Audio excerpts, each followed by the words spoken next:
नमस्कार दोस्तों और प्यारे विद्यार्थियों, स्वागत है आपका सुबोध क्लासेस प्राइवेट लिमिटेड के यूट्यूब चैनल सुबोध गुरुजी में। जैसा कि दोस्तों हम हमारे सब्जेक्ट्स को लेकर आगे बढ़ रहे हैं, उसी कड़ी में हमने अध्याय 3 के अंतर्गत आंकड़ों के संगठन के बारे में पढ़ा था कि आंकड़ों का संगठन क्या होता है, आंकड़ों को किस प्रकार से संगठित किया जाता है। उसी कड़ी में हमारा जो नेक्स्ट टॉपिक है वो हम शुरू करते हैं बारंबारता। बारंबारता दोस्तों हमने पिछले टॉपिक में भी देखा था कि किसी भी वस्तु की बारंबारता किस प्रकार से तय की जाती है।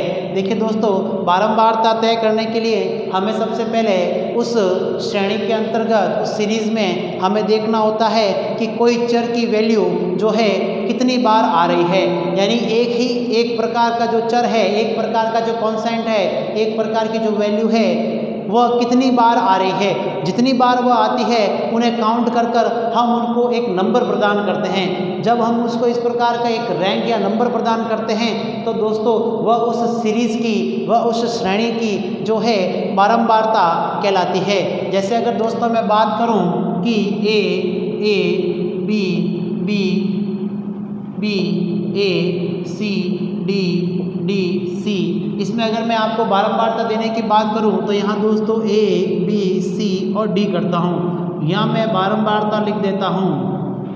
तो दोस्तों ए देखिए 1 2 3 4, तो यहाँ पर मैंने 4 बारंबारता उसको नंबर प्रदान किए। उसके बाद बी देखें दोस्तों 1 2 3, तो ये बी 3 हो गए, सी 2 हो गए और डी 2 हो गए। इस प्रकार दोस्तों श्रेणी के अंदर बारंबारता 4 और 3 7 और 4 11, तो दोस्तों कुल ये 11 नंबर हो गए, 11 वैल्यू हो गई। और मुझे इन्हें बारंबारता का नंबर, यानी मुझे बार बार इनको काउंट करने की आवश्यकता नहीं। मैं यहाँ पर श्रेणी देखूंगा, सीरीज देखूंगा और कहूँगा ए जो है वो 4 बार आया है, बी 3 बार आया है, सी 2 बार और डी 2 बार आया है। अब हम देखते हैं दोस्तों बारंबारता वितरण क्या है।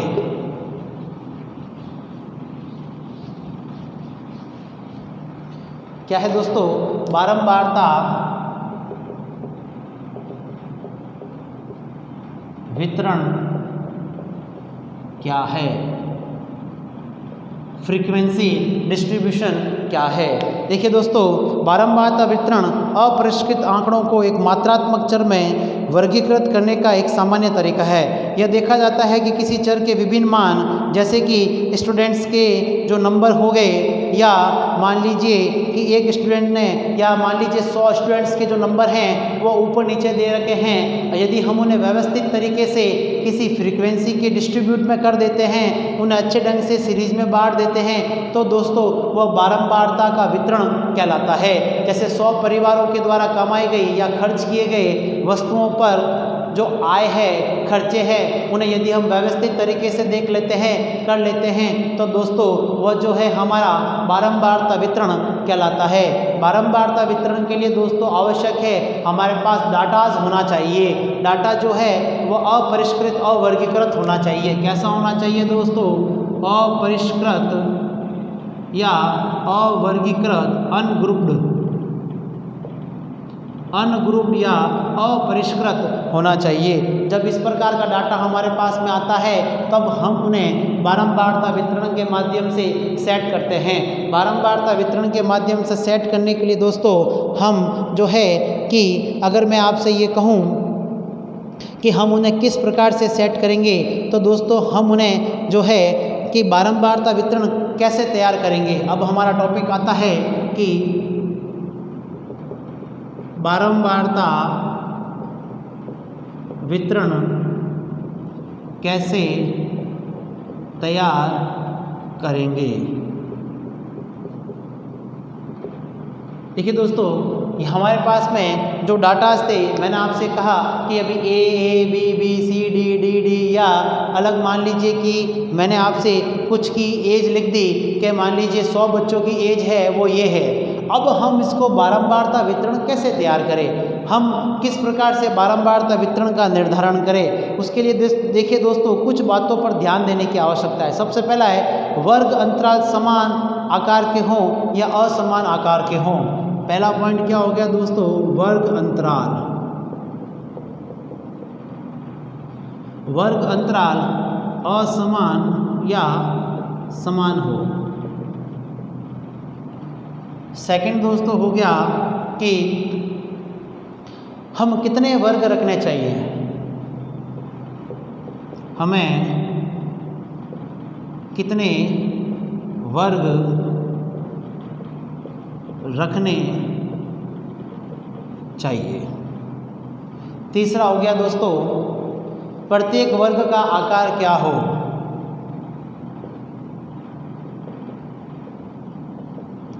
वर्ग का आकार क्या हो।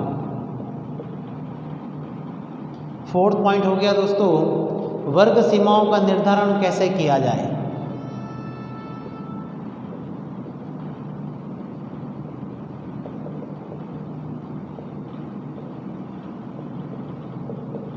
वर्ग निर्धारण सीमा क्या हो।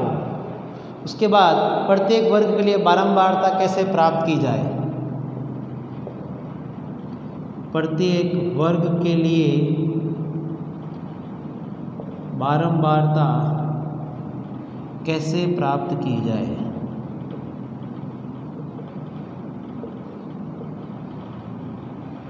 देखिए दोस्तों, ये कुछ ऐसे पॉइंट हैं जो हमें बारंबारता फ्रीक्वेंसी डिस्ट्रीब्यूशन के अंतर्गत प्राप्त करने हैं। जब हम फ्रीक्वेंसी डिस्ट्रीब्यूशन के अंतर्गत प्राप्त करते हैं तब दोस्तों हम देखते हैं पहला पॉइंट कि वर्ग अंतराल असमान है या समान है, हमें कितने वर्ग रखने चाहिए। सेकंड पॉइंट, वर्ग का आकार क्या हो। चौथा पॉइंट, वर्ग निर्धारण की सीमा क्या हो। फोर्थ पॉइंट, प्रत्येक वर्ग के लिए बारंबारता कैसे प्राप्त की जाए। जब इन बातों पर हम विचार करते हैं तब हम बारंबारता वितरण को किस प्रकार से तैयार करेंगे इसके बारे में बात करते हैं। देखिए दोस्तों, बारंबारता वितरण कैसे तैयार करेंगे, इसके लिए हमें सबसे पहले जो है वो अपरिष्कृत डाटा चाहिए। अपरिष्कृत डाटा को हम पहले व्यवस्थित करेंगे। देखिए दोस्तों, यहाँ पर हम सबसे पहले लेते हैं वर्ग अंतराल समान अंतराल के हों या असमान अंतराल के।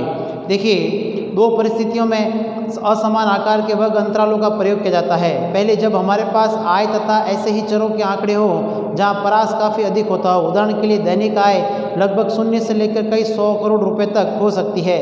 ऐसी स्थिति में समान वर्ग अंतराल उपयुक्त नहीं होगा। यदि वर्ग अंतराल छोटे तथा समान आकार के हों तभी वर्गों की संख्या बहुत अधिक हो जाएगी। यदि वर्ग अंतराल अधिक है तो आय बहुत ही कम या बहुत अधिक स्तरों पर जानकारी छुपी हुई रह जाएगी। मतलब क्या हुआ दोस्तों, यदि मान लीजिए आय ज़्यादा है तो वर्ग अंतराल ज़्यादा करना पड़ेगा। आय कम है तो वर्ग अंतराल कम करना पड़ेगा। समझ में आया दोस्तों।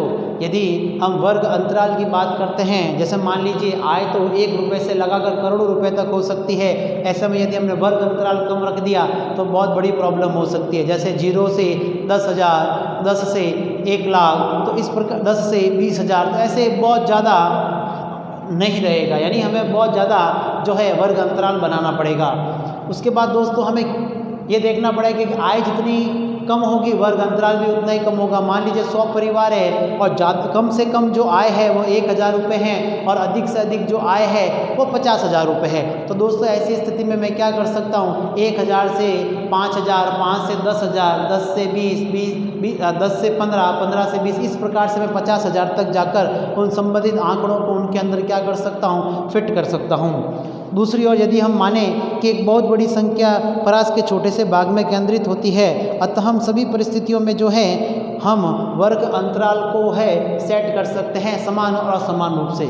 अब यह है, देखिए दोस्तों, हमें कितने वर्ग रखने चाहिए।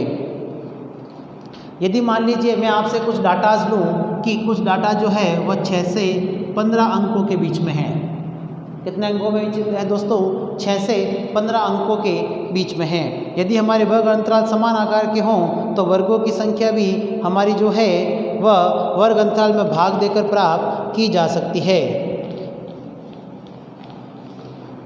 ना दोस्तों, कि हमें वर्ग कितने रखने चाहिए। अब 6 से 15 के बीच में है दोस्तों, तो मैं पहला जो वर्ग बनाऊंगा 0 से 6 बनाऊंगा, फिर 6 से 9 बनाऊंगा, फिर 9 से 12 बनाऊंगा और फिर 12 से 15 और 15 से 18 बनाकर मैं जो है सभी प्रकार के डाटास को इसके अंदर सेट कर दूंगा।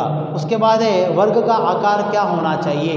ये देखिए दोस्तों, वर्ग का जो आकार है ये इस प्रश्न का पहले के प्रश्न के उत्तर पर निर्भर करता है। समीकरण जो हमने देखा, सेकंड जो पॉइंट हमने किया है ना कि हमें कितने वर्ग रखने चाहिए, तो उसके अंतर्गत ही हमारा वर्ग का आकार जो है वह डिपेंड करता है कि अगर मान लीजिए आपके पास में वर्गों की संख्या 10 है और आपके पास जो मान है 100 है, तो मुझे 10 वर्ग चाहिए और मुझे 100 संख्याओं को उसके अंदर सेट करना होगा।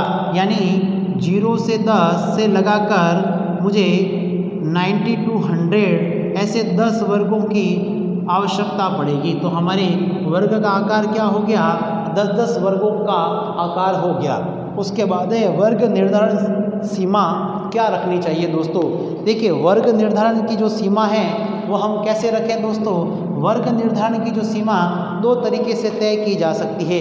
एक होता है समावेशी और एक होता है अपवर्जी। कैसा होता है दोस्तों, एक होता है समावेशी और एक होता है दोस्तों अपवर्जी। कैसा होता है, समावेशी और अपवर्जी। एक होता है समावेशी और दोस्तों एक होता है अपवर्जी। समावेशी में देखिए दोस्तों, जो वर्ग सीमा होती है वो होती है 1 से 10, 11 से मान लीजिए 20 हो गई। तो इस प्रकार की जो यानी अगले वर्ग की उच्च सीमा पिछले वर्ग की उच्च सीमा से कोई लेना देना नहीं होता है, तो ऐसी श्रेणी को समावेशी श्रेणी इंक्लूसिव कहा जाता है। और उसके बाद में होता एक्सक्लूसिव कहा जाता है। उसके बाद होता है अपवर्जी इंक्लूसिव। तो इसमें देखिए होता है 1 से 10, 10 से 20, 20 से 30, 30 से 40। जब हम इस प्रकार के श्रेणी की बात करते हैं दोस्तों, तो उसे अपवर्जी कहा जाता है। अर्थात क्या हो गया दोस्तों कि इस स्थिति में वर्ग निम्न सीमा तथा उच्च सीमाओं के मूल्य वाले मदों को उस वर्ग की आवर्ती में शामिल नहीं किया जाता है। यानी जो 10 होगा वह इसमें शामिल वर्ग में नहीं होगा, इसमें शामिल होगा। 20 जो होगा इस वर्ग में ना होकर इस वर्ग में होगा।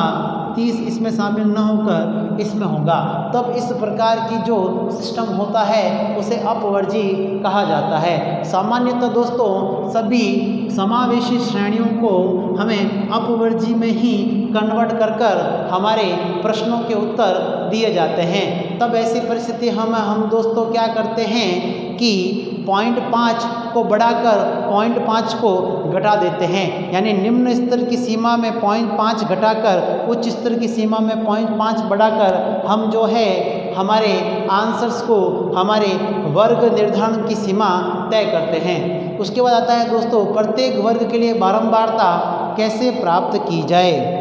प्रत्येक वर्ग के लिए बारंबारता के अंतर्गत दोस्तों प्राप्त करने के लिए हम जो है साधारण शब्दों में एक प्रेक्षण की बारंबारता का अर्थ है अपरिष्कृत आंकड़ों में कितनी बार वह प्रेक्षण प्रकट होता है। सारणी 3.1 में हमने देखा, हम अगर बात करते हैं किसी सारणी की और हम देखते हैं कि इसमें कि 40 जो है मान लीजिए 3 बार आया है, जबकि 0 का जो मान है 0 जो है वह 10 बार आया है। और इस प्रकार हम देखेंगे कि 4 का जो मान है वह 3 बार आया है और 0 का मान यदि मान लीजिए किसी श्रेणी में 10 बार आया है, तब ऐसी परिस्थिति में हम बारंबारता जो है वो प्राप्त करेंगे 40 के लिए 3 और 0 के लिए इस प्रकार से प्राप्त करेंगे।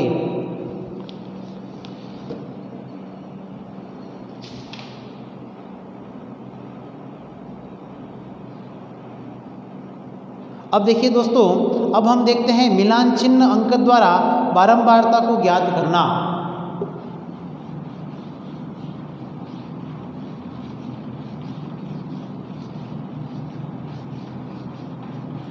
क्या हो जाएगा दोस्तों, मिलान चिन्ह द्वारा बारंबारता को ज्ञात करना।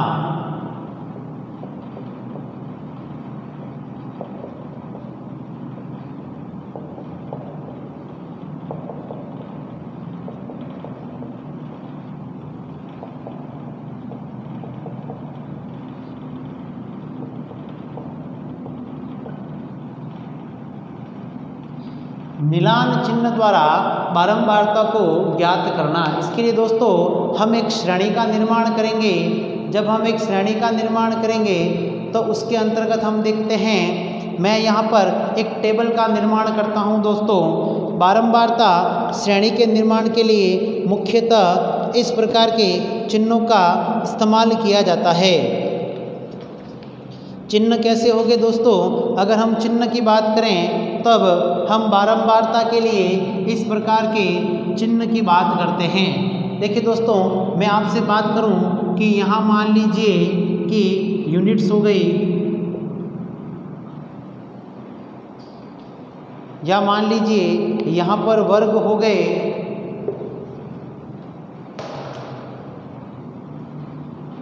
मैं इसको यहाँ लिख देता हूँ। वर्ग हो गया 0 से 10, 10 से 20, 20 से 30, 30 से 40, 40 से 50, 50 से 60, 60 से 70। ये हो गए दोस्तों।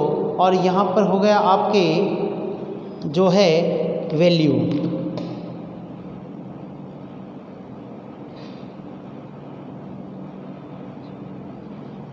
अब देखिए मैं यहाँ पर देता हूँ, मान लीजिए कि प्रेक्षण या वैल्यू।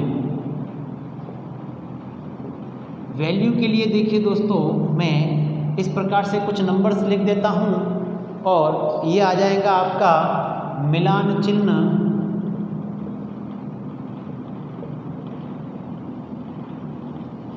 यहाँ आ जाएगी बारंबारता,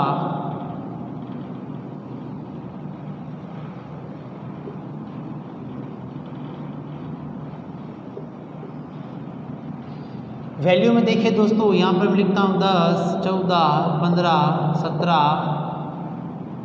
18, 19, 20, 21 और 22। अब देखिए इस प्रकार से मैं कुछ अंकों को लिख देता हूँ और उसके बाद जो देखिए मैं यहाँ पर लिख देता हूँ 25, 26, 27, 28, 29, 30, 31, 32, 33। ये हो जाएगा 34, 35, 36, 37, 38, 39, 40, 41, 42, 43, 44, 45, 46, 47, 48,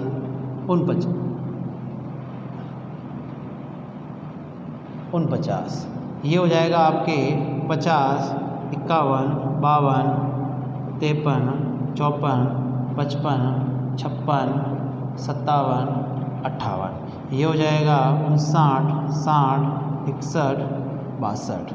ये हो जाएगा 63, 64, 65, 66, 67, 68, 69, 70, 71, 72, 73, 74, 75। ये आपके दोस्तों हो जाएगा 76, 77, 78, 79, 80, 81, 82, 83, 84, 85, 86। अब देखिए दोस्तों, हम इसके मिलान चिन्ह की बात करते हैं तो 1, 2, 3, 4, 5, 6, 7, 8, 9। तो 1, 2, 3, 4, ये हो जाएगा 5, 6, 7, 8 और 9। इस प्रकार से हम मिलान चिन्हों को दोस्तों देखेंगे। किसको देखेंगे दोस्तों? मिलान चिन्ह को देखेंगे। इसके बाद हम बात करते हैं दोस्तों 1, 2, 3, 4, 5, 6, 7, 8, 9।